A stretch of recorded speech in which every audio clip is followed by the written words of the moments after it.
Megan Bryant had always been shy, but when her acne worsened during high school, the teasing became unbearable. The whispers in the hallways, the cruel jokes and names. She tried every cream, every cleanser, every home remedy she could find, but nothing worked.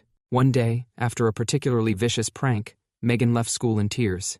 Megan didn't come to school the next day, or the day after that. After several days of absences, the police got involved. 2 weeks later, Megan's body was found in the woods behind the school. The official cause of death was unknown, but the rumor said it was something sinister. The story became a legend whispered among students when the lights dimmed at sleepovers. If you bullied Megan, she'll come for you. Nobody really believed it, especially not Kara. Kara was everything Megan wasn't: popular, beautiful, flawless. She'd been one of the worst offenders, leading the charge on the cruel jokes.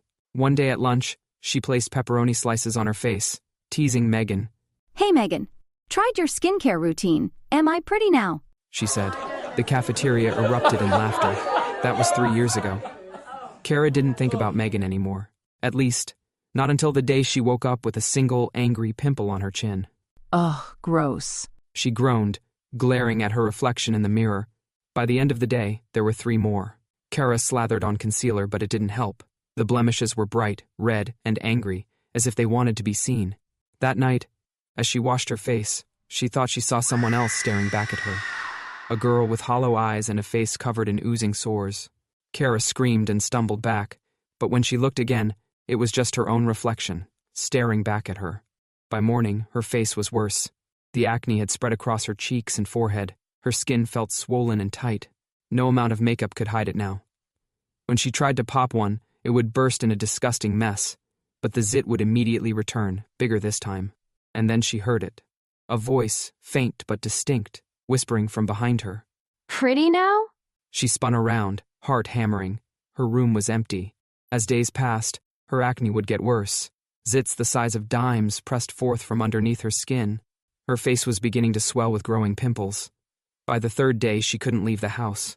Her entire face was covered in acne, the skin stretched tight and shiny. Her lips were swollen, her eyes barely visible beneath the inflammation. The phantom voice grew louder, following her everywhere, hissing at her from the shadows. "Do you like my skincare routine? Are you pretty now? Please, make it stop." Kara sobbed, clutching her face. "It hurts." But the voice only laughed. That night, the pain became unbearable. Her pimples grew so large, her skin felt like it was stretched to the limit, her skin cracking with every touch. She ran to the bathroom, desperate to see what was happening. Kara gasped in horror. There, in the mirror, was Megan's ghostly face, now a horror show of boils and ruptured skin, her grin wide and inhuman.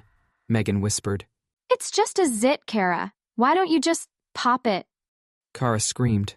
The pressure in her face built to an unbearable peak, and then, with a sickening pop, her skin burst open. Blood and pus splattered across the mirror. By morning, all that was left of Kara was a crimson-stained bathroom, and a message scrawled in the mess on the mirror. "Pretty now?"